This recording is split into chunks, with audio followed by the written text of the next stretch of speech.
దూరదర్శన్ సప్తగిరి ప్రేక్షకులకు నమస్కారం. దూరదర్శన్ ప్రాంతీయ వార్తా విభాగం సమర్పించు కరెంట్ అఫైర్స్ కార్యక్రమానికి స్వాగతం.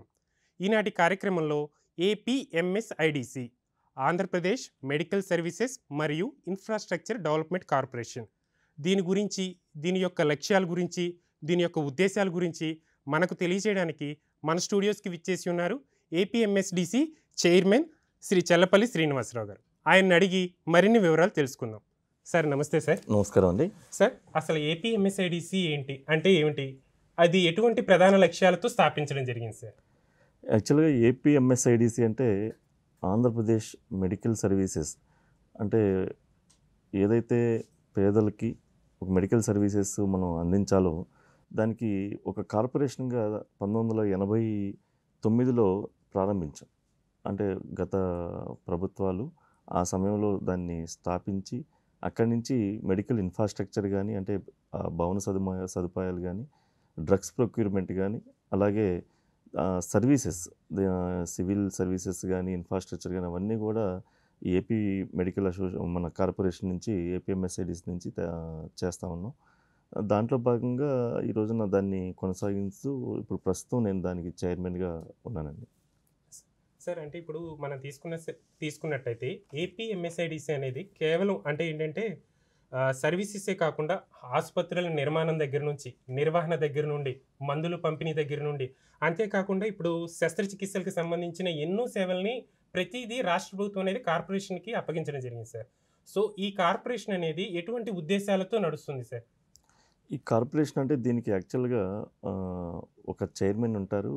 దానికి సంబంధించిన బాడీ ఎట్లా అంటే ఒక ఎండి ఉంటారు దానికి. అలాగే దానికి ఒక ఎక్విప్మెంట్ తరపున ఎక్విప్మెంట్ డైరెక్టర్ కానీ, అలాగే సివిల్ వర్క్స్ తరపున సివిల్ ఇంజనీర్సు, అలాగే ఎక్కడెక్కడ జిల్లాల వైజ్గా ఈ మెడికల్ సిడిఎస్ అని చెప్పి సెంట్రల్ డ్రగ్ స్టోర్స్ ఇవన్నీ కూడా ఏర్పాటు చేసి ప్రతి చోట కూడా ఎక్కడైతే పేదలకి మనకి సౌకర్యాలు కల్పించాలో దాంట్లో భాగంగా మేము ఆ సౌకర్యాలు కల్పించడానికి మా ద్వారా టెండరింగ్ ప్రక్రియ కానీ, అలాగే మిగతా అంటే ఆ పర్యవేక్షణ కానీ అవన్నీ మేము చేస్తూ ఉంటామండి. దాంట్లో ఈ గవర్నమెంటు ఇప్పుడు చేసే లక్ష్యాలు ఏవైతే పేదలకి మనం ఖచ్చితమైన వైద్యం అందించాలి, మంచి మెడిసిన్స్ అందించాలి, అలాగే వాళ్ళకి ఒక మంచి శానిటేషన్ కానీ అవన్నీ కూడా మా కార్పొరేషన్ ద్వారా అందించడం జరుగుతూ ఉందండి. సార్, అంటే ఇప్పుడు ఎన్డీఏ గవర్నమెంట్ ఏర్పడి 1 సంవత్సరం అవుతుంది సార్.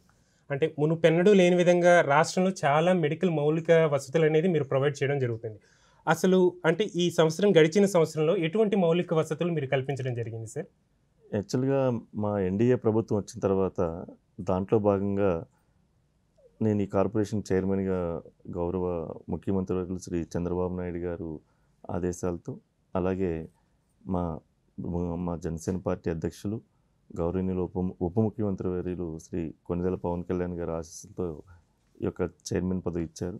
ఇచ్చిన వెంటనే దాదాపుగా రాష్ట్రంలో ఏవైతే మా డ్రగ్స్ ద్వారా పేదలకి 732 రకాల డ్రగ్స్ని ఏదైతే మా కార్పొరేషన్ ద్వారా పేదలకు అందిస్తూ ఉన్నామో దాంట్లో మేము వచ్చేప్పటికి దాదాపు 140 డ్రగ్స్ షార్టేజ్ ఉంది.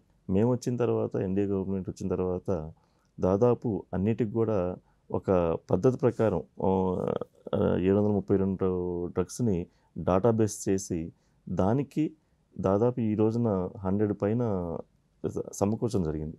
అంటే దాదాపు ఒక 20-30 కొద్దిగా షార్టేజ్ ఉన్నాయి, అవి కూడా మేము పూర్తి చేస్తూ ఉన్నాం. అలాగే ఎక్కడెక్కడ మౌలిక వసతులు ఎలా ఉన్నాయి దాన్ని కూడా మేము ఇంప్లిమెంట్ చేస్తాం. ఏంటంటే గత ప్రభుత్వం ఈ కన్స్ట్రక్షన్ వాళ్ళకి కూడా డబ్బు చెల్లించక సకాలంలో అవన్నీ ఆగిపోయిన పరిస్థితి. ఈ రోజున మా కార్పొరేషన్లో మేము తీసుకున్న తర్వాత ఎన్డీఏ ప్రభుత్వం నుంచి అవన్నీ కూడా మొత్తం చేసుకుంటూ 1 by 1 ఈ రోజున డెవలప్ చేస్తూ ఉన్నాం. సార్, అంటే ఇప్పుడు మనం తీసుకున్నట్టయితే రాష్ట్రంలో మునుపెన్నడూ లేని విధంగా అభివృద్ధి కనబడుతుంది సార్. అలాగే డ్రోన్స్ని యూజ్ చేసుకోవడంలో మన ప్రభుత్వం అనేది ముందంజలో ఉంది సార్. మన మధ్య మేము విన్నది ఏంటంటే ఏపీఎంఎస్ఐడిసి తరపు నుండి ఎయిమ్స్ హాస్పిటల్ నుండి బ్లడ్ అనేది పంపిణీ చేయడం జరిగింది డ్రోన్ కెమెరాని టెక్నాలజీని యూజ్ చేసి. ఈ డ్రోన్ కెమెరా టెక్నాలజీ ద్వారా మెడికల్ సర్వీసెస్ అందించడం ద్వారా ఫ్యూచర్ జనరేషన్కి ఇవి ఏ విధంగా ఉపయోగపడతాయని భావించవచ్చు సార్? అంటే ఇది ఏంటంటే అండి, భగవంతుడి సంకల్పం ఏమో కానీ మంగళగిరి నియోజకవర్గంలోనే ఎయిమ్స్ అనేది ఒక భారతదేశ ప్రభుత్వం మన ప్రధానమంత్రి వర్యులు శ్రీ గౌరవ నరేంద్ర మోడీ గారు మంగళగిరి కూడా 2014-19 ఆ రోజున ఎన్‌డీఏ గవర్నమెంట్ ఉన్నప్పుడు శాంక్షన్ అయింది. ఈరోజు మంగళగిరిలో చాలా దిగ్విజయంగా నడుస్తా ఉంది. అయితే దాంట్లో భాగంగా మంగళగిరి నియోజకవర్గానికి మన యువ నాయకులు, గౌరవనీయులు శాసనసభ్యులు నారా లోకేష్ గారు మన శాసనసభ్యులుగా ఉండి, ఇక్కడ ఒక వినూత్నంగా ఏదన్నా చేయాలి అని చెప్పి లోకేష్ గారు సంకల్పించిన పిమ్మట డ్రోన్ టెక్నాలజీ ఒకటి గౌరవ ముఖ్యమంత్రి వర్యులు శ్రీ చంద్రబాబు నాయుడు గారు తీసుకొచ్చారు దాన్ని. ఆ డ్రోన్ టెక్నాలజీ మంగళగిరి మన వైద్యంలో కూడా ఎలా ఉపయోగించుకోవచ్చు, ఎలా దాన్ని మనం వాడొచ్చనే ఉద్దేశంతో ఆ రోజున లోకేష్ గారు చెప్పడంతో మంగళగిరి చుట్టుపక్కల ఒక 40, 50 కిలోమీటర్ల రేడియస్‌లో చిన్న చిన్న పిహెచ్‌సిలు గానీ, కమ్యూనిటీ హెల్త్ సెంటర్స్ గానీ అవన్నీ ఉన్నాయి. అక్కడి నుంచి ఎయిమ్స్‌కొచ్చి టెస్ట్ చేయాలి అంటే దాదాపు ప్రయాణ సమయం 40 నిమిషాలు, 30 నిమిషాలు, 1 అవర్ ఇలా ఉంటుంది. ఆ టెస్ట్‌ని ఇమ్మీడియేట్‌లీ అక్కడ బ్లడ్ శాంపిల్ తీసుకొని డ్రోన్ ద్వారా 5-10 మినిట్స్‌లో ఎయిమ్స్‌కొచ్చేసి ఇక్కడ టెస్ట్ చేసి మళ్ళీ అదే 5-10 minutes within half an hour లోపు వాళ్ళ రిపోర్ట్ వాళ్ళ చేతికొచ్చి ఆ పేదలకి వైద్యం అది చాలా త్వరితగతిన మనం అందించేదానికి అది ఉపయోగపడుతుందని చెప్పి ఆ రోజున మేము మంగళగిరిలో నేను ఏపీఎంఎస్ఐడి చైర్మన్‌గా పదవీ బాధ్యతలు తీసుకున్న తర్వాత మొట్టమొదటిసారిగా ఆ డ్రోన్ టెక్నాలజీని మంగళగిరిలో ఉపయోగించడం జరిగింది. నిజంగా అది అంటే ఒక ఒక ముందడుగు. రాబోయే రోజు తరాలకి ఈ యొక్క డ్రోన్ టెక్నాలజీ గానీ, ఇంకా ఏఐతో గానీ అనుసంధానించి ఆరోగ్య రంగంలో ఒక విప్లవాత్మకమైన మార్పు తీసుకురావడానికి మేము ప్రయత్నిస్తున్నామండి. తప్పకుండా దాంట్లో విజయం సాధిస్తాం. సార్ అంటే మీరు ఏమనుకోనంటే సార్ ఈ టెక్నాలజీని ఉపయోగించి అంటే ఇప్పుడు చాలామంది బ్రెయిన్ డెడ్ అయిన వాళ్ళకి హార్ట్ రిక్వైర్మెంట్ ఉన్నా సరే, కిడ్నీ రిక్వైర్మెంట్ ఉన్నా సరే, ఈ సర్వీసెస్‌ని ఉపయోగించుకోవచ్చా సార్? అంటే కిడ్నీ ట్రాన్స్‌ప్లాంట్ ఇప్పుడు ఏదైనా కిడ్నీ పంపించాలంటే మనకంతా రోడ్ ట్రాఫిక్ జామ్ చేసి ఇదంతా కొద్దిగా హడావిడి నడుస్తుంది సార్. సో, ఫ్యూచర్‌లో ఈ డ్రోన్ టెక్నాలజీని యూజ్ చేసుకొని ఇటువంటివి కూడా మనం పంపిణీ చేసుకునే అవకాశం ఉంటుందా సార్? తప్పకుండా అండి. దేనికంటే ఆర్గాన్స్ ఇప్పుడు చాలామంది వాళ్ళు డొనేట్ చేస్తా ఉంటారు. హ్మ్. అవి వితిన్ ఆ టైంలోపు అక్కడికి చేరాలి. చేరాలన్నప్పుడు మనం ట్రాఫిక్‌నంతా గూడా గ్రీన్ ఛానెల్ వేసేసి దాన్ని చేసే పద్ధతి. కానీ ఈ రాబోయే రోజుల్లో ఏందంటే అదే మీకు చెప్తుంది. వైద్య రంగంలో విప్లవాత్మకమైన మార్పులు ఈ డ్రోన్ టెక్నాలజీ ద్వారా తీసుకురాబోతా ఉన్నాం. లేదంటే మంగళగిరి ఎన్ఆర్ఐ గానీ, లేదంటే ఇంకొకటి గానీ పేషెంట్ ఇంకో చోట ఉన్నప్పుడు ఆ డ్రోన్ టెక్నాలజీ ద్వారా నిర్ణీత సమయంలో ఎక్కడ ఇబ్బంది లేకుండా మేము చూసాం. అది దాదాపు 1.75 కేజీస్ ఫస్ట్ మేము ప్రయత్నం చేశాము. దాన్ని రాబోయే రోజుల్లో ఇంకొంచెం వెయిట్ దానికి వేసి ఎంతవరకు మనం దాన్ని కూల్ బాక్స్‌లో పెట్టి చేయొచ్చనేది గూడా చూస్తున్నాం. తప్పనిసరిగా ఆర్గాన్స్ ట్రాన్స్‌ప్లాంటేషన్‌కి ఇది చాలా చాలా బాగా బెనిఫిట్ జరుగుతా ఉంటది. అలాగే మీకు ఇందాక చెప్పినట్టు బ్లడ్ శాంపిల్స్‌లో గాని ఇవన్నీ జరుగుతాయని చెప్పి ఈ సందర్భంగా సో, తెలియజేస్తున్నాను. ఫ్యూచర్‌లో ఇంకా మంచి టెక్నాలజీ విషయాలు మేము మీ దగ్గర నుంచి ఎక్స్‌పెక్ట్ చేయొచ్చు సార్. సార్ తప్పకుండా. ఇప్పుడు మనం తీసుకున్నట్టయితే రాష్ట్రంలో మంగళగిరి, పిఠాపురం 100 పడకల ఆసుపత్రి ప్లాన్ చేస్తున్నారు సార్. అంటే అక్కడ 100 పడకల ఆసుపత్రి ప్లాన్ చేయడానికి గల ఉద్దేశ్యం ఏమిటి? ఎంత బడ్జెట్ అవుతుంది? ఎప్పటికల్లా పూర్తవుతుంది? అంటే దీని ద్వారా చాలామంది ప్రజలకి మంచి వైద్య సేవలనేది అందుతాయి సార్. సో, దీని గురించి మా ప్రేక్షకులకి పూర్తి వివరాలు తెలియజేయండి సార్. యాక్చువల్‌గా మంగళగిరి 100 పడకల హాస్పిటల్ అనేది దాదాపు దశాబ్దాల కల.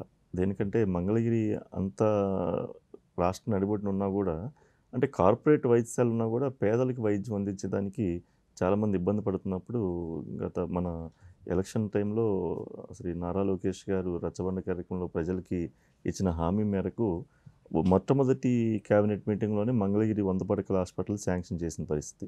ఆ రోజు నుంచి దానికి డిజైన్స్ గానీ, స్థల సేకరణ గానీ, అవన్నీ చాలా త్వరితగతిన చేసి ఈ రోజున మంగళగిరి దాదాపు శంకుస్థాపన చేసి ఇప్పుడు సాయిల్ టెస్ట్‌కి వర్క్ కూడా స్టార్ట్ చేసేస్తున్నాం. దాని ఫైనాన్స్ కూడా ఇదైపోయింది. దాదాపు 50 కోట్ల పైచిలుకు 7 ఎకరాల పైన సముదాయంలో మనం చేస్తా ఉన్నాం. ఆయన టైమ్ బౌండ్ లోకేష్ గారు ఏందంటే ఎప్పుడు కూడా ప్రజలకి మనం ఎంత ఫాస్ట్‌గా అందజేయాలి, మనం చేసే అభివృద్ధి కార్యక్రమాల ముందుంటారు. దానికి తప్పనిసరిగా నా వంతు సహకారం చేస్తాం. అలాగే పిఠాపురం గూడా ఆ రోజున పవన్ కళ్యాణ్ గారు పిఠాపురం సందర్శించినప్పుడు దాదాపు అక్కడ పల్లెకారులు గానీ, అక్కడ చేనేతలు గానీ, అలాగే సెరికల్చర్ రైతులు గానీ చాలా ఇబ్బంది పడతా ఉన్నారు. అంటే అటు చూస్తే కాకినాడ వెళ్ళాలి. ఇటు హైవేకి ఆనుకొని ఉండే పిఠాపురం కాన్స్టిట్యుయెన్సీలో చాలామంది రోడ్ యాక్సిడెంట్లు గానీ, ఇలాంటివన్నీ చాలా అంటే సీజనల్ డిసీజెస్ గానీ అక్కడ ఎక్కువ.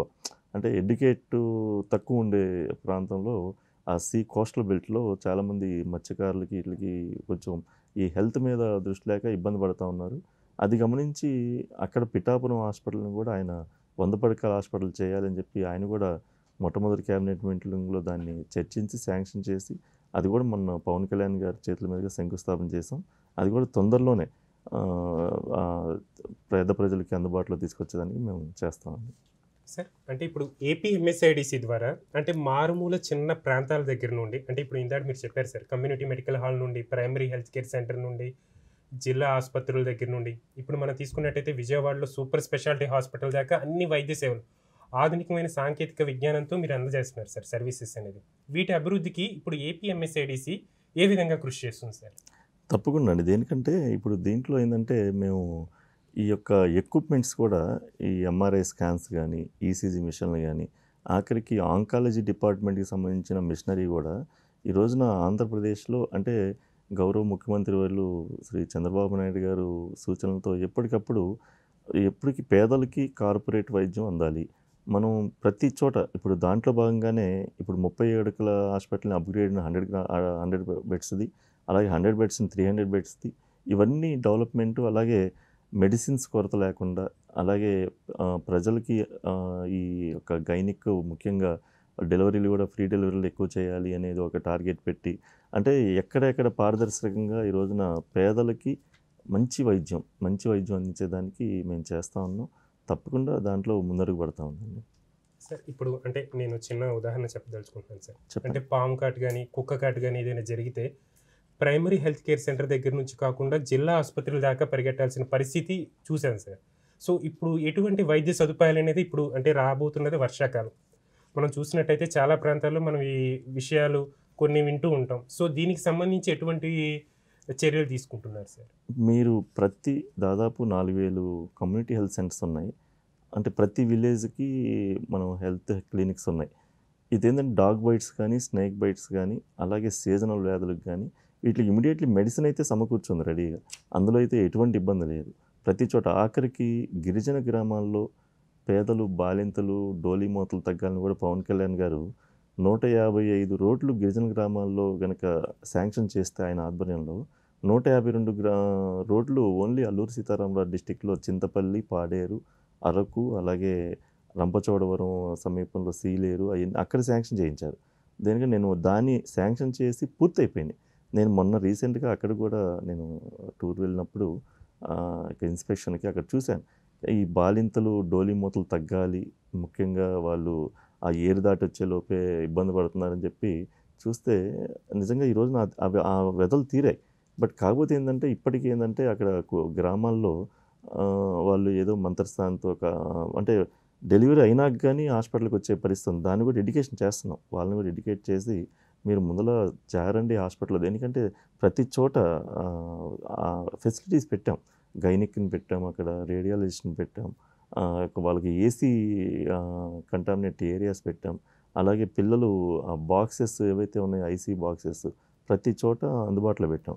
నేను నిజంగా ఆశ్చర్యపోయా. మన రంపచోడవరం అవన్నీ గిరిజన ప్రాంతాలు వెళ్తే అసలు అక్కడ జనరల్‌గా ఇక్కడ ఇంతకుముందు నేను గత 5 సంవత్సరాల్లో మా స్టాఫ్ వీళ్ళంతా ఇక్కడ పెద్ద పెద్ద హాస్పిటల్‌లో చూస్తేనే మా అబ్బాయిని బాక్స్‌లో పెట్టాల్సొచ్చిందండి, బాక్సులు ఇవ్వండి అని పెద్ద పెద్ద హాస్పిటల్ దగ్గర నేను విన్నాను. కానీ నేను అక్కడ చూస్తే గిరిజన గ్రామాల్లో అవన్నీ రెడీగా ఉన్నాయి. ఆ బాక్సెస్ ఏవైతే పిల్లల్ని పెడతానికి. అలాగే నేను కర్నూలు, అలాగే మొన్న అనంతపూర్ హాస్పిటల్ కూడా ఇన్స్పెక్షన్ చేశాను. అక్కడ కూడా ఆఖరికి తల్లిపాల సేకరణ కూడా సెపరేట్‌గా దానికి ఒక ఇది పెట్టారు. అలాగే బాక్సెస్‌లో దాదాపు ఒక 20 బాక్సెస్‌లో బేబీస్ ఉన్నారు. వాళ్ళు కూడా ఇంకా విశేషం ఏందంటే ప్రైవేట్ హాస్పిటల్‌లో వాళ్ళు కూడా ఖాళీలు లేక మన దగ్గరకొచ్చి ఆ బాక్సుల్లో ఇచ్చేసిన పరిస్థితి. అంటే ఇంత ఫెసిలిటీ ఇస్తున్నాం కానీ దానికి తగ్గ ప్రచారం కూడా చేసుకుంటుంది. అంటే ప్రజలకి అందుబాటులో వైద్యం, విద్య తప్ప ఇంకా పేద ప్రజలకి ఏదుంటుంది డెవలప్‌మెంట్‌లో. దాంట్లో మార్పులు అయితే తీసుకొస్తామని చెప్తున్నాను. సార్ అంటే ఇప్పుడు మెయిన్‌గా ప్రైమరీ హెల్త్ కేర్ సెంటర్‌లో చూస్తే పిల్లలకొచ్చేమో వ్యాక్సినేషన్ సార్. పెద్దలకొచ్చేమో అంటే ఇప్పుడు డయాబెటిక్, బీపీ, షుగర్ పేషెంట్స్ మనం చాలా ఎక్కువ మందిని చూస్తున్నాం. సో ఇటువంటి అసౌకర్యాలకి, అనారోగ్యాలకి గురయ్యే వారికి ఎటువంటి సౌకర్యాలు కల్పిస్తున్నారు సార్? తప్పకుండా అండి. ప్రతి ప్రైమరీ హెల్త్ గానీ, అదే కమ్యూనిటీ హెల్త్ సెంటర్‌లో అన్ని రకాల మీరు చెప్పారు షుగర్‌కి ఇన్సులిన్ నుంచి మీరు డాగ్ బైట్ వీళ్ళకి గానీ, అలాగే సీజనల్ పిల్లలకి వ్యాక్సినేషన్. వ్యాక్సినేషను పిల్లలకి, చిన్న పిల్లలకి దానికి అలాగే సీజనల్ వ్యాధులు ఇప్పుడు ఈ వర్షాకాలం మీరు చెప్పారు వర్షా టైంలో సీజనల్ ఈ మలేరియా, డెంగ్యూ ఇలాంటివి వస్తుంటాయి. వాటికి కూడా ముందస్తుగానే మేము జాగ్రత్తలు పెట్టి ప్రతి చోట మినిమమ్ 45 డేస్ డ్రగ్స్ అవైలబిలిటీ ఉండాలి. 45 డేస్ బిఫోరే ఏమున్నా ఆర్డర్ పెట్టుకోవాలి. నేను మొన్న ఇన్స్పెక్షన్ చేసినప్పుడు కొన్ని కమ్యూనిటీ హెల్త్ సెంటర్‌లో అవన్నీ తీసి ఇప్పుడు 3 మంత్స్‌లో ఏవైతే మనకి ఎక్స్‌పైర్డ్ అయిపోతున్నాయో డేట్‌లు అవి కూడా మీరు బిఫోరే మేలుకొని 45 డేస్‌కి మించి ఉండకూడదు, తీసేసేయాలని చెప్పి నేను ఆర్డర్స్ చేశాను. మీకు ఎక్కడెక్కడ ఇప్పుడు మాకు కమ్యూనిటీ మన ఇవున్నాయి సీడీఎస్ అంటే సెంట్రల్ డ్రగ్ స్టోర్స్ అని చెప్పి ప్రతి జిల్లా కేంద్రంలో ఉంది. అక్కడి నుంచి వితిన్ 1 అవర్‌లో అన్ని చోట్లకి చేరే విధంగా మనం ప్లాన్ చేస్తున్నాం వెహికల్స్‌తో. అది కూడా జరుగుతా ఉందండి. సార్ ఇప్పుడు మనం తీసుకున్నట్టయితే ప్రభుత్వ ఆసుపత్రుల్లో గ్రీన్ ఎనర్జీ వినియోగం సార్. అంటే ఇప్పుడు సోలార్ ఎనర్జీ కానివ్వండి, అదేవిధంగా ఇంకుడు గుంతలు సార్. ఇంకుడు గుంతల ద్వారా వర్షపు నీటిని స్టోర్ చేయడం లాంటివి ప్రొసీజర్ జరుగుతుంది సార్. సో ఇటువంటి వాటికి మీరు ఏదైనా ప్రభుత్వ ఆసుపత్రిలో ఏదైనా ప్రాజెక్ట్‌లను ఆరంభించడం జరిగిందా సార్? చేస్తున్నామండి. ఇప్పుడు చింతపల్లిలో 100 బెడ్స్ హాస్పిటల్ చేస్తున్నాం. అక్కడ మీరన్నట్లు ఆ ఇంకుడు గుంతలు గానీ, గ్రీన్ ఎనర్జీ గానీ, గ్రీన్ ఎనర్జీకి దాదాపు 40% స్పేస్ వదిలిపెడుతున్నాం. అంటే ప్రతి దాంట్లో ఓన్లీ 60% కన్‌స్ట్రక్షనే పెట్టి 40% గ్రీనరీ కోసం, అలాగే ఈ సోలార్ ప్యానెల్స్ కూడా పైన మొన్నే నేను మా మంత్రి గారు శ్రీ సత్యకుమార్ యాదవ్ గారు మన ఆరోగ్య శాఖ మంత్రి గారితో నేను చెప్పాను. ఈ సోలారు ఏదైతే సెంట్రల్ గవర్నమెంట్ ఇప్పుడు చేస్తుందో దాంట్లో భాగంగా ప్రతి కమ్యూనిటీ హెల్త్ సెంటర్‌లో కూడా మనం దాన్ని ఉపయోగించుకోవచ్చు అని చెప్పి, ఈ మంగళగిరిలో కూడా ఆటోమేటిక్‌గా నేను మొన్న లోకేష్ గారితో డిస్కస్ చేసినప్పుడు కూడా మంగళగిరిలో కూడా దాదాపు 1,00,000 స్క్వేర్ ఫీటు ఏరియా కన్‌స్ట్రక్షన్ జరగబోతా ఉంది. గ్రౌండ్ ఫస్ట్‌లో దాంట్లో అంటే మినిమమ్ 50,000 ప్లేట్స్ పడతాయి దాంట్లో. అవి కూడా మేము అరేంజ్ చేయబోతా ఉన్నాం. మంగళగిరిలో కూడా ఈ కొత్తగా కట్టే హాస్పిటల్స్‌లో కంపల్సరీ ఇంకుడు గుంతలు గానీ, గ్రీనరీ గానీ, ఆఖరికి మొన్న ఒక సైట్ సెలక్షన్ చేస్తే అందులో పాత తరం చెట్లుంటే వాటిని కూడా తీయకుండా రీప్లేస్‌మెంట్ చేసాం. ఆ గ్రీన్ చెట్స్‌ని మనం నరికేయకుండా దాన్ని రీప్లేస్‌మెంట్ లోకేష్ గారు ఒప్పుకోలేదు. యాక్చువల్‌గా అవి అంటే అడ్డంగా అంటే సైట్‌లో అడ్డదిడ్డంగా ఉంటే లేదు లేదన్నా అది రీప్లేస్ చేద్దాం అని చెప్పి దాంట్లో కూడా ఖర్చు పెట్టి రీప్లేస్ చేసిన పరిస్థితి. అంటే గ్రీన్ ఎనర్జీ ఏదైతే గ్రీనరీకి గానీ, అదే వాటర్ సోర్స్‌కి గానీ మనం గతంలో 2014, 19 గవర్నమెంట్ మన చంద్రబాబు నాయుడు గారి ఆధ్వర్యంలో అప్పుడు చూసాం ఇంకుడు గుంతలు గానీ అప్పుడు తెలీదు ఎవరికీ. అవి ఈ రోజున ఉపయోగపడతా ఉన్నాయి. ప్రతి చోట చెరువులు గానీ ఇవన్నీ కూడా అందరికీ ప్రజలకు అందుబాటులోకి వచ్చాయి. అంటే ముందు చూపుతో ఇవన్నీ చేస్తే మనకి ఫ్యూచరు భవిష్యత్ తరాలకి మంచి చేసిన వాళ్ళం అవుతామని చెప్పి భావిస్తాను. సార్ ఇప్పుడు ప్రభుత్వ ఆసుపత్రిలో సూపర్ స్పెషాలిటీ హాస్పిటల్‌లో తీసుకున్నట్టయితే గుండె శస్త్రచికిత్సకి గానీ, కిడ్నీ ట్రాన్స్‌ప్లాంటేషన్, కిడ్నీ డయాలిసిస్‌కి గానీ, అదేవిధంగా తీసుకుంటే ఎన్నో క్యాన్సర్ ట్రీట్మెంట్‌కి సార్ అత్యాధునికమైన వైద్య పరికరాలని ఏపీ ఎంఎస్ఐడిసి అనేది ప్రొవైడ్ చేయడం జరుగుతుందని విన్నాను సార్. దాని గురించి మా ప్రేక్షకులకు తెలియజేయండి సార్. తప్పకుండా అండి. దేనికంటే మేము ఆంకాలజీ డిపార్ట్మెంట్ కర్నూలులో స్టేట్ క్యాన్సర్ ఇన్‌స్టిట్యూట్ అని చెప్పి పెడతం జరిగింది. మొన్ననే ఒక 2 మంత్స్ బ్యాక్ దాన్ని ఓపెన్ చేసాం. నిజంగా అక్కడ ఆ పరికరాలు గానీ, ఆ ఇన్‌ఫ్రాస్ట్రక్చర్ గానీ చూస్తే అంటే ప్రతి అంటే ఈ రోజున క్యాన్సర్ అంటే చాలా ఖర్చుతో కూడిన వైద్యం. అలాగే దాన్ని అంటే అంటే అదొస్తే తగ్గిదో తగ్గదో, ఎక్కడికి వెళ్ళాలి? అంటే అది పెద్ద పెద్ద వాళ్ళలోనే కొంచెం స్థితిమంతులకి ఉన్న ఇది. కానీ పేద ప్రజలకొస్తే ఏంది అనేదైతే చూస్తే అక్కడ కర్నూలులో నేను చాలామంది రిఫర్ కూడా చేశా. అక్కడున్న బంకర్ గానీ, అక్కడ స్కానర్స్ కానీ, మెడిసిన్స్ గానీ ఎంత అంటే ఇక్కడ ఖర్చుతో వెనకాడకుండా ప్రతీది కూడా అక్కడ అరేంజ్ చేసాం. అలాగే తిరుపతిలో కూడా ఒకటి చాలా పెద్దది అంటే టీటీడీ సౌజన్యంతో సిమ్స్ సౌజన్యంతో అక్కడ కడుతున్నాము. అది కూడా చాలా పెద్దది. అది బోన్ మ్యారో క్యాన్సర్ అని చెప్పి అది చిన్న పిల్లల్లో అరుదుగా వచ్చేది. ఇంతవరకు అది రేపు సెప్టెంబర్, అక్టోబర్ కల్లా ప్రజలకు అందుబాటులోకి తీసుకురావాలని మొన్న కూడా నేను ఇన్స్పెక్షన్ చేశాను మొన్న ఫిబ్రవరిలో, మార్చిలో వెళ్ళినప్పుడు. దాని బోన్ మ్యారో క్యాన్సర్‌కి అరుదైన చికిత్స అక్కడ జరగబోతా ఉంది. ఏంటంటే అక్కడ మిషనరీ గానీ, అక్కడ రోబోటిక్ టెక్నాలజీ లాంటి మిషనరీ కూడా సమకూర్చడం జరిగింది. ఏపీఎంఎస్ఐడిసి తరఫున, మా కార్పొరేషన్ తరఫున. అవి కూడా చాలా గొప్పగా ఉన్నాయి. నిజంగా అంటే నేను అవన్నీ తెలియకముందు నేను ఈ కార్పొరేషన్ తీసుకోకముందు చాలా అంటే తక్కువగా ఆలోచించే పరిస్థితి. కానీ ఈరోజు నేను చూస్తే ప్రతి చోట ఆఖరికి డెలివరీ చేసే బెడ్స్ గానీ, గిరిజన మహిళలు ఉండే ఫెసిలిటీస్ గానీ, అలాగే ఇప్పుడు అనంతపూర్‌లో చాలా పెద్దది కట్టబోతా ఉన్నాం సీసీబీస్. అలాగే మొన్ననే దాదాపు 250 కోట్లు క్రిటికల్ కేర్ బ్లాకులకి రాష్ట్రమంతా 13 చోట్ల అవి శాంక్షన్ చేసి టెండర్లు ఫైనల్ అయినాయి. అవి కూడా ప్రధానమంత్రి యోజన పీఎంఆర్వై నిధుల ద్వారా వస్తా ఉంది. దాన్ని కూడా తొందరలోనే ప్రారంభించి పూర్తి చేసేదానికి అందుబాటులో చేస్తాం. సార్ అంటే డాక్టర్స్ అవైలబిలిటీ ఇదంతా ఒక ఎత్తు అయితే, పేషెంట్ వచ్చిన తర్వాత అతనికి ఏదైనా హెల్త్ ప్రాబ్లమ్ డయాగ్నోస్ అయిన తర్వాత ల్యాబ్ టెస్ట్ చేయించుకోవాలి. ల్యాబ్ టెస్ట్ చేయించుకున్న తర్వాత అతనికి ఏదైనా రక్తాన్ని అందించాల్సి వస్తే, ఆ రక్తం అందించడానికి బ్లడ్ బ్యాంకులు కావాలి. అదేవిధంగా ఏదైనా చిన్న చిన్న ఇబ్బందులకు గురయ్యే డయాలసిస్ అవసరం అవుతుంది. ఇటువంటి వాటిని బలోపేతం చేయడానికి ఏపీఎంఎస్ఐడిసి ఏ విధంగా చర్యలు తీసుకుంటుంది సార్? ఇప్పుడు ఇప్పుడు కొత్తగా కన్స్ట్రక్షన్ చేసే దాంట్లో కంపల్సరీ బ్లడ్ బ్యాంకులు అనేది ఒకటి డిజైన్ చేస్తున్నాం. ప్రతి చోట బ్లడ్ బ్యాంక్స్ ఉండాలి. అలాగే డయాలసిస్ సెంటర్లు అవి కూడా ఇప్పుడు ఏంటంటే కిడ్నీ సంబంధించిన ఎక్కువ డిసీజెస్ ఉన్నాయి. వాటికి కూడా డయాలసిస్ సెంటర్లు ప్రతి చోట అందుబాటులో పెట్టేదానికి మనం చూస్తున్నాం. ఆటోమేటిక్ కొన్ని రన్నింగ్ వచ్చేసినాయి. ఆ డయాలసిస్ సెంటర్లతో పాటు ఈ మధ్య కొన్ని రేర్ డిసీజెస్ కూడా వస్తున్నాయి. వాటికి కూడా మనం రక్తహీనతతో బాధపడే వాళ్ళకు కూడా ఎనిమియా ఇలాంటివి కూడా దానికి కూడా ప్రత్యేకమైన బ్లాకులు. అలాగే ఈ అలవాట్లు మాదక ద్రవ్యాలకి అలవాటు పడ్డ వాళ్ళకి సపరేట్ కౌన్సిలింగ్ రూమ్స్, అంటే కొత్తగా చేసే వాటిలో ఇవన్నీ పెడుతున్నాం. వాళ్ళకి సపరేట్ కౌన్సిలింగ్ ఇచ్చేదానికి దానికి కూడా ఒకటి చేస్తా ఉన్నాం.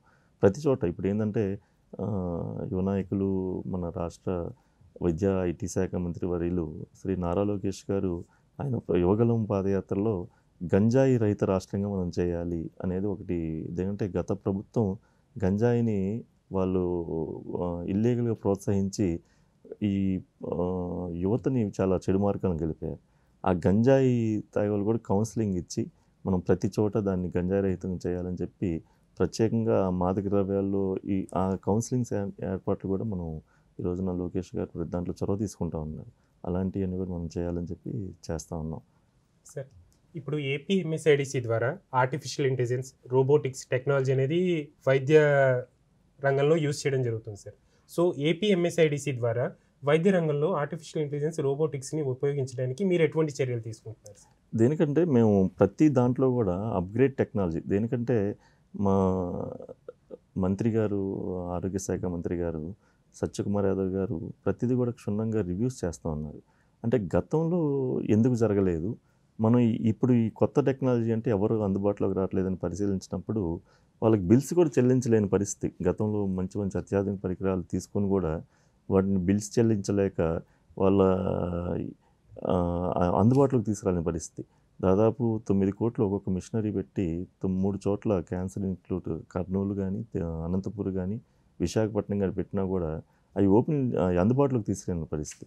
ఇప్పుడు మేము వచ్చిన తర్వాత మీరు అన్నట్లు ఏఐ అవ్వచ్చు, రోబో టెక్నాలజీ కూడా అత్యాధునికమైన యంత్రాలు ఖర్చుకు వెనకాడకుండా వాళ్ళ కంపెనీ వాళ్ళతో ఏఎంసీతో కనెక్ట్ చేసి అవన్నీ ఈ రోజున సమకూరుస్తున్నాం. 1 by 1 మనం విప్లవాత్మక మార్పులు. ఎందుకంటే అలాగే ఈ రోజున అమరావతి రాజధాని చాలా ప్రతిష్టాత్మకంగా కడతా ఉన్నాం ఎన్డీఏ గవర్నమెంట్లో. దాంట్లో కూడా ఈ రోజున అమరావతి మెగా ఇది గ్లోబల్ మెడిసిటీ ఒకటి కట్టించబోతా ఉన్నాం. మెగా గ్లోబల్ మెడిసిటీ అంటే అత్యాధికమైన పరికరాలు ఎక్కడా కూడా, అంటే ఇంటర్నేషనల్ లెవెల్లో ప్రపంచంలో కూడా ఎక్కడ లేనటువంటివి కూడా తీసుకొచ్చి అక్కడ పెట్టి అందరికీ అందుబాటులో. అంటే మీరు అన్నట్టు టెస్టులు కానీ ఇంకోటి కానీ ఇంతకుముందు మనం ఎక్కడికో పంపించాలి, 40 days పడుతుంది, 30 days పడుతుంది, అది వచ్చేపటికి ఇవన్నీ ఉన్నాయి. కానీ ఈరోజు రేపు మేము నెలకొల్పోయే వస్తువులన్నీ కూడా చాలా అత్యాధునిక మెడిసిటీ అనేది కూడా చాలా ప్రెస్టీజియస్ ప్రాజెక్ట్. అది కూడా చాలా భారీ వ్యయంతో గౌరవ ముఖ్యమంత్రి వర్యులు శ్రీ నారా చంద్రబాబు నాయుడు గారు ఆధ్వర్యంలో చేయబోతా ఉన్నాం. అవి కూడా తొందరలోనే అందుబాటులోకి వస్తాయని చెప్తా ఉన్నాం. సార్, పట్టణ ప్రాంతాల్లో అంటే మీరు చెప్పినట్టు చాలా అభివృద్ధి కనబడుతుంది సార్.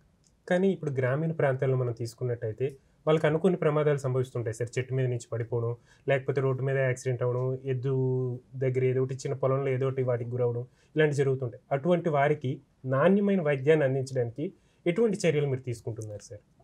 వాళ్ళకు కూడా ప్రతి చోట, అంటే ఇప్పుడు వితిన్ 1 hourలో వాళ్ళకి డెస్టినేషన్ చేరేట్లుగా రకరకాల, అంటే ఇప్పుడు ఈరోజు 104 అనేది 108 కొత్తగా మనం చేస్తున్నాం కదా.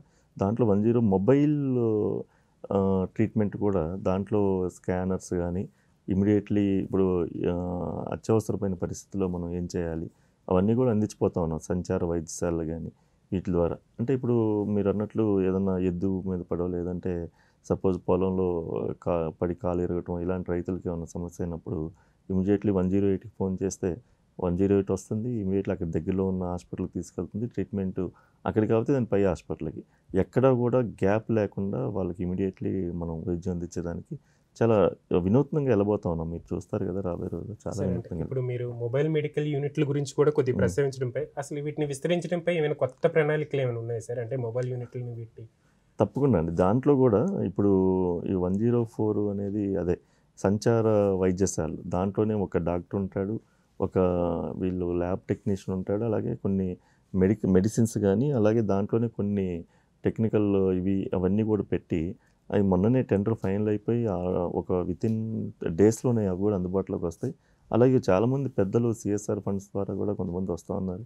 ఈ మొబైల్ క్యాన్సర్ టెస్టింగ్ యూనిట్స్. అంటే ఇప్పుడు ఈ రోజున మహిళల్లో బ్రెస్ట్ క్యాన్సర్‌గా కొంచెం బాగా ఇబ్బంది పడుతా ఉన్నారు. కానీ ఇవేందంటే వాళ్ళు చెప్పుకోవటానికి కొంచెం ఫీల్ అవుతారు మహిళలు. కానీ వాళ్ళకి కూడా ఒక ఎడ్యుకేట్ చేసి ఈ రోజున మొబైల్ క్యా టెస్టింగ్ యూనిట్స్ కూడా అవి కూడా మేము తీసుకోబోతా ఉన్నాం. మొన్ననే సీఎస్ఆర్ ఫండ్స్ ద్వారా విజయవాడ దానికి కూడా కొన్ని ఇచ్చాము. అలాంటివన్నీ కూడా అంటే వినూత్నంగా అంటే వీళ్ళకి అవగాహన క్యాన్సర్ ఎలా వస్తుంది? అదేమి మనం ముందలే అంటే వీళ్ళేందంటే చివరి దశ వరకు కూడా అశ్రద్ధ చేసి వచ్చే పరిస్థితి. వాళ్ళకి ముందలే అవగాహన చేసి అది మామూలు జబ్బే. దాన్ని మనం పెద్దగా ఇది తీసుకోవాల్సిన అవసరం లేదు. దానికి ట్రీట్మెంట్ ఉంది. ఈ రోజున గవర్నమెంటు అందిస్తుంది. అలాంటి మిషనరీ ఈ రోజున అప్డేట్ మిషనరీ, అప్డేట్ టెక్నాలజీతో మనం అందిస్తా ఉన్నాం. అలాగే మెడిసిన్స్ గూడా. అందుకని వాళ్ళని కొంచెం మహిళల్ని కొంచెం విలేజెస్‌లో ఉండే వాళ్ళని కొంచెం వాళ్ళు ఎడ్యుకేట్ చేసి వాళ్ళకి కూడా అత్యాధునికమైన ముందలే టెస్ట్ చేసి చేసేదానికి ఆ చికిత్స ద్వారా చేద్దామని చూస్తా ఉన్నాం. సార్ అంటే ఇప్పుడేమో మన రాష్ట్రంలో ఎన్డీఏ గవర్నమెంట్ నడుస్తుంది. కేంద్ర ప్రభుత్వం ఏమో ప్రధానమంత్రి Ayushman Bharat health infrastructure machine కేంద్ర అని కొన్ని పథకాలను ప్రారంభించింది సార్. అవును. సో ఆ ప్రాజెక్ట్స్తో రాష్ట్ర ప్రభుత్వం ఏ విధంగా సమన్వయంతో నడుస్తుంది సార్? తప్పకుండా. అంటే ఇప్పుడు పీఎంఆర్‌వై గ్రాంట్స్ ఒక 60% ఉంటే, స్టేట్ మ్యాచింగ్ గ్రాంట్స్ కూడా ఒక 40% ఉండేది. గతంలో ఏమైందంటే, అంటే ఇవన్నీ పడిపోయి అంటే మీకొచ్చిన డౌటు అండ్ క్వెషన్‌లో కూడా లాస్ట్ 5 సంవత్సరాల్లో వైఎస్ఆర్‌సీపీ గవర్నమెంట్‌లో ఏమైందంటే, ఆ డబ్బుని వాళ్ళు పథకాలకో, ఇంకో దానికో డైవర్ట్ చేసేశారు. దానివల్ల వైద్య రంగంలో చాలా కేంద్ర ప్రభుత్వం చాలా మంచి ఫండ్స్ ఇచ్చింది డెవలప్మెంట్ కోసం. గిరిజన ప్రాంతాలు అవ్వచ్చు, మీరన్నట్టు ఆంకాలజీ డిపార్ట్మెంట్‌లో అవన్నీ డైవర్ట్ అయిపోయి ఇబ్బంది పడిన పరిస్థితి. కానీ ఇప్పుడు మా ప్రభుత్వం వచ్చినాక ప్రతిదీ కూడా కేంద్ర నుంచి వచ్చే నిధులు, అలాగే రాష్ట్ర మ్యాచింగ్ గ్రాంటు సమన్వయం చేసుకొని ఈ రోజున వీళ్ళకి ఏదైతే మనం టెండర్లు వేసి వీళ్ళని చేస్తున్నామో వాళ్ళందరికీ కాన్ఫిడెన్స్ కలిగించాం. పేమెంట్స్ సకాలంలో వస్తున్నాయి అని చెప్పి. దానివల్ల ఆ ఇబ్బంది లేకుండా మేము చక్కగా చేసుకున్నాం సమన్వయంగా అని చెప్పి చెప్తా ఉన్నాం. సార్ అంటే ఇప్పుడు చిన్న ఒక చిన్న విషయం మిమ్మల్ని అడగాలి సార్. ప్రభుత్వ ఆసుపత్రికి వెళ్తాను సార్. అక్కడ చాలామంది క్యూ లైన్‌లో ఉంటారు. సో అంటే చాలా యాప్స్ ద్వారా మీరు కూడా చాలా ట్రై చేస్తున్నారు. ఆ క్యూ మేనేజ్మెంట్ గాని వీటన్నిటికి. సో వీటికి ఏపీ ఎంఎస్ఐడిసి తరపు నుంచి ఏదైనా ప్రణాళికలు ఉన్నాయా? ఈ క్యూ మేనేజ్మెంట్‌ని కంట్రోల్ చేయడానికి ఆధునిక శాస్త్ర సాంకేతిక పరిజ్ఞానాన్ని ఏదైనా వినియోగించుకుంటున్నారా? జనాలకి ఇంకా అంటే వెయిటింగ్ పీరియడ్ అనేది తగ్గించి జనాలకి మెరుగైన వైద్య సేవలు అందించడానికి ఎటువంటి చర్యలు తీసుకుంటున్నారు సార్? తప్పకుండా మంచి క్వెషన్ వేశారు. దానికి నేను దాదాపు కర్నూలు జిల్లా, అనంతపూర్ జిల్లా, అలాగే అల్లూరు సీతారామ జిల్లా, కాకినాడ జిల్లా ఇవన్నీ తిరిగినప్పుడు నేను అక్కడ అడిగాను పేషెంట్‌లని. అసలు మీకు ఎలా ఉంది ఇక్కడ? ఎంతవరకు హెల్ప్ జరుగుతుంది? ఇవన్నీ. యాక్చువల్‌గా అయితే బానే అంటే ఈ రోజున వాళ్ళకి కూడా అవేర్‌నెస్ వచ్చింది. ఏ టైంలో ఎంతవరకు టైం పడుతుంది ఏందనేది. బట్ మేము కూడా మీరన్నట్లు ఒక యాప్ ఒకటి తయారు చేసి దాన్ని అంటే వాళ్ళ మొబైల్‌లోనే ఈ టైంకి మీరు అపాయింట్మెంట్ డాక్టర్‌ది, లేదంటే సంచార వైద్యశాల ఈ టైంకి మీ దగ్గరికి వస్తుంది. ఆ సంచార వైద్యశాలలో మీరు మినిమమ్ అంటే ప్రతిదానికి హాస్పిటల్‌కి వెళ్ళకోకుండా మీరు మినిమమ్ టైంలోనే మీరు ఇక్కడే చేసుకోవచ్చు. అలాగే నేను కొన్ని పిహెచ్‌సిలు నేను రికార్డు చూసినప్పుడు అంటే కొన్ని కంప్లెయింట్స్ వచ్చాయి నా దగ్గర. ఓపీ ఎంత ఉందమ్మా అని ఒక హాస్పిటల్‌లో మనం అడిగినప్పుడు 150 మంది వస్తున్నారు. 150 మందిలో ఇక్కడి నుంచి రిఫరెన్స్ మీరు పెద్ద హాస్పిటల్‌కి ఎంతమందిని పంపిస్తున్నారు? అసలు ఏ కేసుల మీద పంపిస్తున్నారు? అంటే అవన్నీ చూస్తే చాలా తక్కువ. అంటే నాకొచ్చిన రిపోర్ట్స్ కొన్ని ఏందంటే మీరు సీహెచ్‌సిలో వస్తే అక్కడ జరిగే ట్రీట్మెంట్ కూడా తీసుకొచ్చి మన రాజమండ్రిలో లేదంటే పెద్ద హాస్పిటల్‌కి పంపించేస్తున్నారు. అక్కడ రద్దీ పెరుగుతుంది. అక్కడే క్లియర్ అయిపోయాయి వీళ్ళు అక్కడ తోసేస్తున్నారనేది ఒకటి కంప్లెయింట్ వచ్చింది. కానీ రికార్డ్స్ నేను కొన్ని చోట్ల చూస్తే ఎక్కడెక్కడ ట్రీట్మెంట్ జరుగుతుందో ఒకవేళ కొన్ని నేను చూడని ఏరియాలో అలాంటివి ఏమైనా జరిగితే అక్కడ ఎక్కడిదక్కడ రద్దీని కట్ చేసి ఎక్కడ ట్రీట్మెంట్ అక్కడ జరిగితే మీకు ఎక్కడ కూడా రద్దీ ఉండదు. 150, 120 ఓపీ ఉన్న దగ్గర ఒక సీరియస్ గైనిక్ ప్రాబ్లమ్స్ ఒక 2 ఎళ్ళినాయి ఒక రోజు. ఇంకోటి ఆర్థో విభాగంలో ఒకటో రెండో ఎళ్ళినాయి. అలాగే అంటే ఇలా వెళ్తే ఎక్కడెక్కడ షార్ట్ అవుట్ అయిపోతుంది. అలా కాకుండా వీళ్ళంతా కూడా అంటే వేరే హాస్పిటల్కి పెద్ద హాస్పిటల్తో వస్తే అక్కడ రద్దీ పెరుగుతుంది. మేము కింద సెక్షన్‌లోనే అవన్నీ కంట్రోల్ చేసేదానికి మేము యాక్షన్ ప్లాన్ తీసుకుంటున్నాం. తప్పనిసరిగా అవి కంట్రోల్ చేస్తే ఆటోమేటిక్‌గా ఈ రద్దీ కూడా తగ్గిపోతుందని చెప్తాము. సార్ అంటే ఇప్పుడు మనం స్వచ్ఛ భారత్ మిషన్‌లో ఉన్నాం సార్. అంటే చాలా మటుకు ఇప్పుడు ప్రభుత్వ ఆసుపత్రుల్లో గాని, ఎక్కడ చాలా మటుకు స్వచ్ఛ భారత్ అనే మిషన్ అనేది ఇంప్లిమెంట్ చేయడం జరుగుతుంది. కానీ మనం ఆసుపత్రుల్లో తీసుకుంటే వేస్టేజ్ అనేది ఎక్కువ ఉంటుంది సార్. బయోమెడికల్ వేస్ట్ కావచ్చు, వేస్ట్ ప్రొడక్ట్స్ కావచ్చు. సో, ఈ వేస్ట్ ప్రొడక్ట్‌కి, బయోమెడికల్ ప్రొడక్ట్స్ మేనేజ్‌మెంట్‌కి ఎటువంటి చర్యలు తీసుకుంటున్నారు సార్? దానికి కూడా ఏందంటే సెపరేట్‌గా టెండర్‌లు పిలిచేసి ఎప్పటికప్పుడు ఏ హాస్పిటల్ సూపరింటెండెంట్‌కి ఆ హాస్పిటల్ సూపరింటెండెంట్ చెప్తున్నాం. ఎప్పటికప్పుడు వితిన్ డేస్, వితిన్ వీక్‌లోనే క్లియర్ చేసేయాలి. ఎందుకంటే దానివల్ల ఏందంటే మళ్ళా దానికి దుర్గంధం వచ్చి, బ్యాక్టీరియా వచ్చి దాని మీద కూడా డిసీజులు వస్తాయి. వాటిని కూడా ఇప్పుడు నేను సీడీఎస్‌లో కూడా కొన్ని చోట్ల నేను గుంటూరు సీడీఎస్ ఇన్స్‌పెక్షన్ చేసినప్పుడు దాదాపు ఒక 60,00,000 మెడిసిన్స్ ఎక్స్‌పైరీ డేట్ అయినయి ఒక చోట పడేశారు. ఇమ్మీడియేట్‌లీ అసలు ఎందుకు ఇట్లా ఆగిందంటే ఆ టెండర్ వాళ్ళు పాత బకాయి చెల్లించలేదని చెప్పి తీసుకెళ్ళలేదండి అన్నారు. నేను ఎమ్మటే ఆఫీస్‌కి వచ్చి మా ఎండీకి చెప్పి ఆ బకాయి క్లియర్ చేసిన పక్షంలో ఇమ్మీడియేట్‌లీ అవి క్లియర్ చేసేశారు. అంటే దాన్ని ఎక్స్‌పైర్డ్ అయిన మెడిసిన్స్ ద్వారా కూడా కొన్ని డిస్పోజల్ ఇవి వస్తాయి. అట్లాగే హాస్పిటల్స్‌లో మీరంటే బయోమెడికల్ వేస్టేజ్ అవి కూడా నేను మొన్న ఆర్డర్స్ చేసాం. అవి కూడా ఎక్కడెక్కడ క్లియర్ అయిపోతుందని చెప్పి చెప్తాను. సార్ ఇప్పుడు ప్రజలు అంటే నార్మల్‌గా ప్రభుత్వానికి, ప్రజలకి అందుబాటులోకి ఏదైనా టోల్ ఫ్రీ నెంబర్ ఉందా? ఇప్పుడు వాళ్ళు ఆసుపత్రిలో గాని ఎక్కడైనా ఏదైనా సమస్యలు ఫేస్ చేస్తున్నారు సార్. అది పైన మీ దాకా రావాలంటే ఏదైనా టోల్ ఫ్రీ నెంబర్ గాని, ఏదైనా యాప్ ద్వారా గాని, ఈమెయిల్ ద్వారా గాని మీకు కంప్లెయింట్లు చెప్పాలంటే వాళ్ళ సమస్యలు మీకు తెలియజేయాలంటే ఏ విధంగా మిమ్మల్ని అప్రోచ్ అవ్వచ్చు సార్? తప్పకుండా ప్రతి ప్రభుత్వ హాస్పిటల్‌లో కూడా టోల్ ఫ్రీ నంబర్ ఉంది.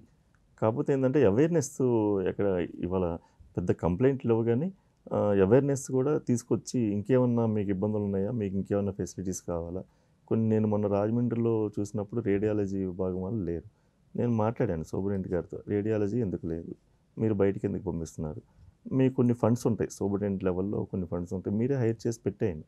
ఇవి వచ్చేలోపు మేము అంతా చేసి అక్కడికి వచ్చేలోపు మీరే పెట్టేసి ఎక్కడ కూడా అసౌకర్యం కలిగించొద్దని చెప్తున్నాం.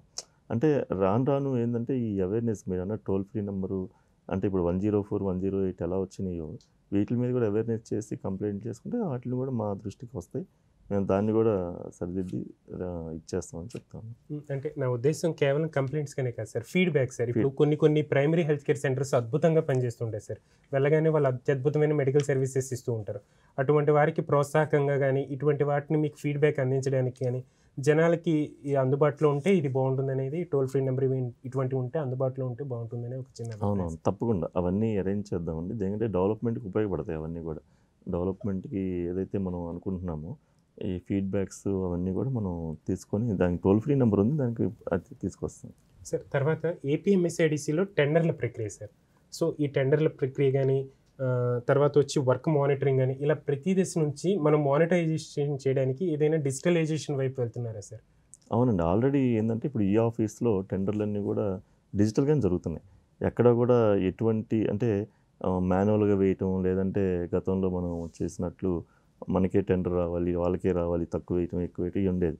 కానీ వాళ్ళంతా ట్రాన్స్‌పరెంట్. ప్రతి ఒక్క టెండర్ కూడా మనం ఆన్‌లైన్‌లో పెడతాం. పేపర్ యాడ్ ఇస్తాం. ఆన్‌లైన్‌లోనే ఎంతమంది ఏసారనేది కూడా తెలీదు.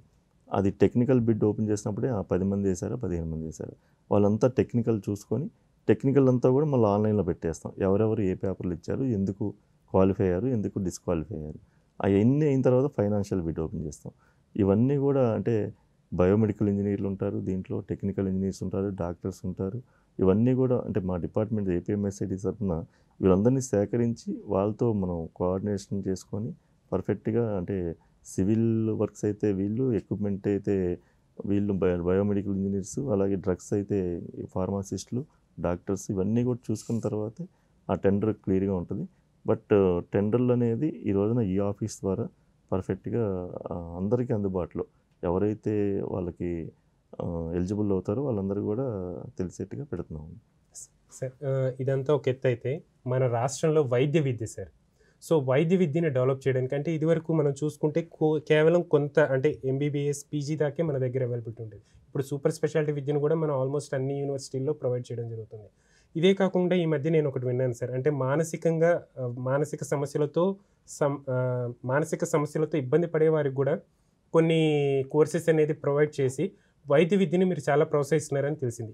ఏపీఎంఎస్ఐడిసి ద్వారా ఎటువంటి వైద్య విద్యని మీరు ప్రొవైడ్ చేయడం జరుగుతుంది సార్? యాక్చువల్‌గా వైద్య విద్య అంటే దాంట్లో ఈ రోజున అంటే ప్రపంచం అంతా గూడా ఇండియా వైపు చూస్తుంది. వైద్య విద్య ఇక్కడ బావుందని. ఇండియాలోనే ఈ రోజున ఆంధ్రప్రదేశ్‌లో గౌరవ ముఖ్యమంత్రి శ్రీ చంద్రబాబు నాయుడు గారు ఒక వినూత్నంగా ఎళ్తున్నారు. ఇప్పుడు అమరావతిలోనే ఒక మెడికల్ సిటీ కట్టాలని. అంటే అలాగే ఈ వైద్య విద్యలో పీజీగా సూపర్ స్పెషాలిటీ గాని మొన్ననే నేను ఒక ప్రైవేట్ వైద్యశాలని వైద్య కళాశాలను సందర్శించాను. అక్కడ చూస్తే అసలు ఎన్ని మెడిసిన్స్ ఉన్నాయి, ఎన్ని పారామెడికల్ స్టూడెంట్స్ ఉన్నారు.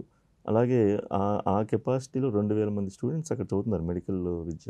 ఎలాంటి వీటిలో మీరు చదువుతున్నారని మొత్తం నేను వాళ్ళని ఇంటర్వ్యూ తీసుకుంటే, అంటే ఒక వినూత్నంగా దాదాపు అంటే ప్రతి కోర్స్‌లో గూడా అంటే సూపర్ స్పెషాలిటీలో ఐవీఎఫ్‌లు గానీ వీటిలో ప్రతి దాంట్లో మనం అంటే చూసి అవన్నీ నేర్చుకొని మేము గూడా మా గవర్నమెంట్‌లో ఇంప్లిమెంట్ చేసి రాబోయే తరాలకి విదేశాలోళ్ళు గూడా ఇక్కడికొచ్చి ఆంధ్రప్రదేశ్‌లో చదువుకోవాలి అనే ఒక మంచి కోర్సులు ఇక్కడ ప్రవేశపెట్టబోతా ఉన్నాం.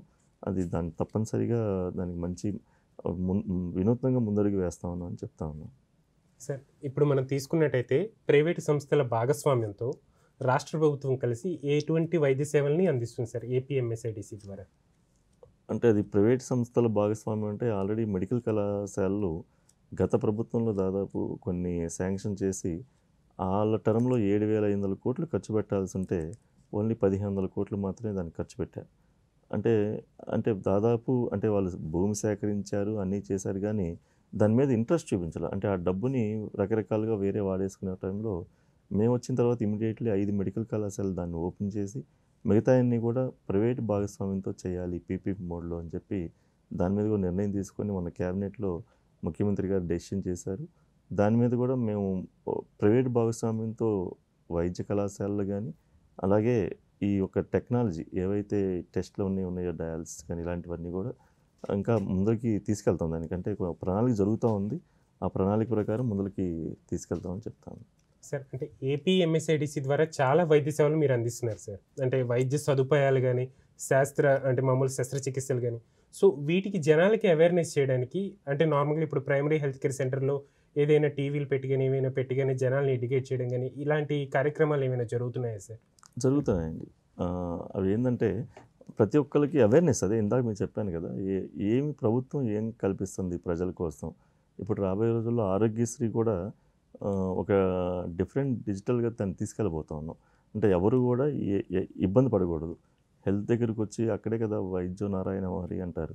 ఆ వైద్యమే వైద్యం అందిస్తే దేవుడితో సమానం ప్రజలకి ఆ సమయంలో. వాళ్ళకి ఎలాంటి క్రిటికల్ పరిస్థితుల్లో సరైన టైంలో సరైన వైద్యం అందిస్తే ఇక అంతకంటే మించిన మనం ఇచ్చే ఆస్తి ఏం లేదు వాళ్ళకి. అలాంటి దాన్ని మనం వినూత్నంగా మేము కార్పొరేషన్ తరపున ఇంకా అవేర్‌నెస్ తీసుకొచ్చి ఇవి ఉన్నాయి ట్రీట్మెంట్లు. నేను ఇందాక మీకు చెప్పాను. కర్నూలు అవ్వచ్చు, తిరుపతి అవ్వచ్చు, విశాఖపట్నం అవ్వచ్చు. ప్రతి చోట మంచి మంచి సౌకర్యాలున్నాయి. దాన్ని ప్రజలకి పేదవాళ్ళకి మనం అందించాలి. దాన్ని వాళ్ళకి తెలియచేయాలి. ముందల అవేర్‌నెస్ తీసుకురావాలి. తీసుకొచ్చి దాన్ని మనం అందించదే నేనొచ్చిన తర్వాత ఇప్పటికి నవంబర్‌లో నేను ఛార్జ్ తీసుకున్నాను. నవంబర్ నుంచి అంతకుముందు ఏపీఎంఎస్ఐడిసి అంటే ఎవరికీ పెద్దగా పరిచయం ఉండేది కాదు. అంటే ఇన్నర్‌గా జరిగేది. దీని యొక్క విధి విధానాలు ఏంది? దీనికి మనం ఏం చేస్తది ప్రభుత్వం తరపున మనం ఏం చేస్తాము? అనేది ఈ రోజున నేను చాలా వరకి ప్రజల్లోకి తీసుకెళ్ళాను. ఇంకా అవేర్‌నెస్ తీసుకొచ్చి, ఇంకా మీరన్నట్టు ఫీడ్‌బ్యాక్‌లు కూడా తీసుకొని, ఇంకా ఎలా అందించాలి? ఎలాంటి వైద్యంకి సదుపాయాలు మనం కల్పించాలి? అలాగే మొన్న రాజమండ్రి వెళ్ళినప్పుడు కూడా ఒకళ్ళు క్యాన్సర్ బ్లాకు మేము చేయగలం పీపీ మోడ్‌లో అని చెప్పి వాళ్ళు కూడా ముందుకొచ్చారు పెద్దలు. ఇవన్నీ కూడా అంటే ప్రతి ఒక్క అడుగు కూడా పేద ప్రజలకి మనం ఎంతవరకు మనకి ఉపయోగపడుతుంది అనే దృష్టితోనే మనం చేయబోతా ఉన్నాం, తీసుకెళ్తా ఉన్నాం. సార్, అంటే ఏపీఎంఎస్ఐడిసి ద్వారా టెలిమెడిసిన్ ద్వారా అంటే చాలామంది ఆత్మన్యూనత భావంతో ఉంటారు సార్. వాళ్ళకి ఏదైనా ఆరోగ్య సమస్య వస్తే ఇంట్లో వాళ్ళతో చెప్పడానికి గానీ, లేకపోతే బయట వాళ్ళతో చెప్పడానికి అంటే ఇది ఏ డాక్టర్ దగ్గరికెళ్ళాలి? ఎవరి దగ్గరికి వెళ్తే మాకు సరైన ట్రీట్మెంట్ దొరుకుతుంది? అనే ఒక చిన్న ఆత్మన్యూనతలో ఉంటుంది. అటువంటి వాళ్ళకి టెలిమెడిసిన్ లాంటి ఏదైనా ఫెసిలిటీ ఏదైనా ప్రొవైడ్ చేసే ఆలోచన ఏమైనా ఉందా సార్?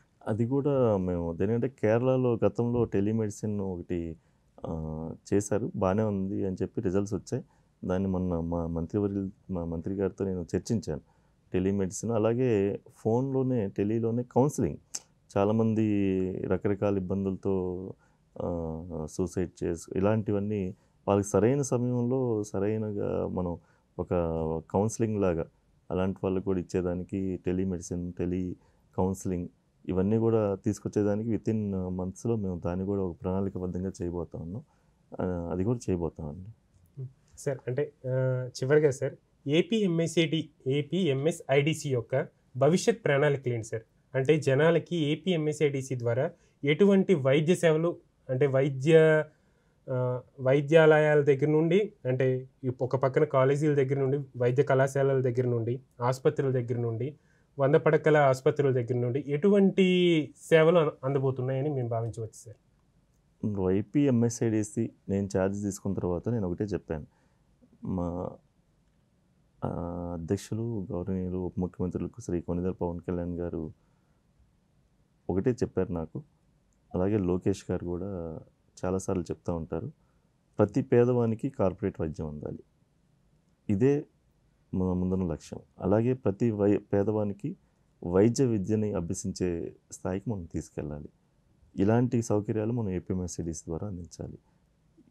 దీన్ని తూచా తప్పకుండా ప్రతి చోట ఈ రోజున మన పాడేరులో మెడికల్ కాలేజ్ చూస్తే అసలు పాడేరు ఒక గిరిజన ప్రాంతాల్లో దాదాపు ఫస్ట్ ఇయర్ మన లాస్ట్ ఇయర్ 50 మంది మెడికల్ స్టూడెంట్స్, ఇప్పుడు ఈ ఇయర్ ఎన్ఎంసి ద్వారా 100 మెడికల్ స్టూడెంట్స్.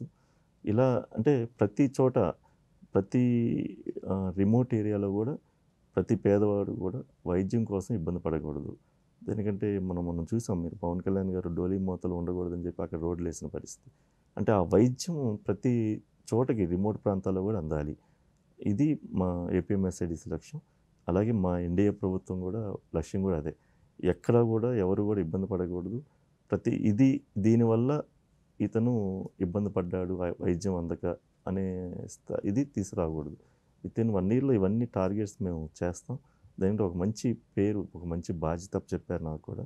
ఏపీఎంఎస్ఐడిసి చైర్మన్గా నేను తప్పనిసరిగా పెద్దలందరి సహకారం తీసుకొని, అలాగే చాలామంది డోనర్స్ వస్తున్నారు, వాళ్ళ సహకారం కూడా తీసుకొని పేద ప్రజలకి తప్పనిసరిగా మంచి వైద్యం, కార్పొరేట్ వైద్యం అందించే విధంగా మేము కృషి చేస్తామని చెప్పి సందర్భంగా తెలియజేసుకుంటున్నాను. Sir, Andhra Pradesh medical services and infrastructure development corporation అంటే దీని గురించి చాలా తక్కువ మందికి తెలుసు సార్. కానీ మీరు చైర్మన్గా తీసుకున్న తర్వాత చాలా యాక్టివిటీస్ అనేది చేయడం జరుగుతుంది.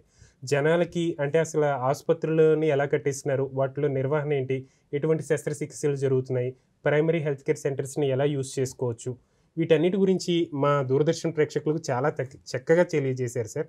మా స్టూడియోస్కి వచ్చి మా ప్రేక్షకులకు ఇంత సమాచారాన్ని అందించినందుకు మా తరపు నుండి మీకు ధన్యవాదాలు సార్. థ్యాంక్ యూ అండి. Thank you very much sir. ఇది ఈనాటి దూరదర్శన్ సప్తగిరి ప్రాంతీయ వార్తా విభాగం సమర్పించే ప్రత్యేక కార్యక్రమం. ఇంకొక కార్యక్రమంలో మళ్ళీ కలుసుకుందాం. అప్పటి వరకు సెలవు. నమస్కారం.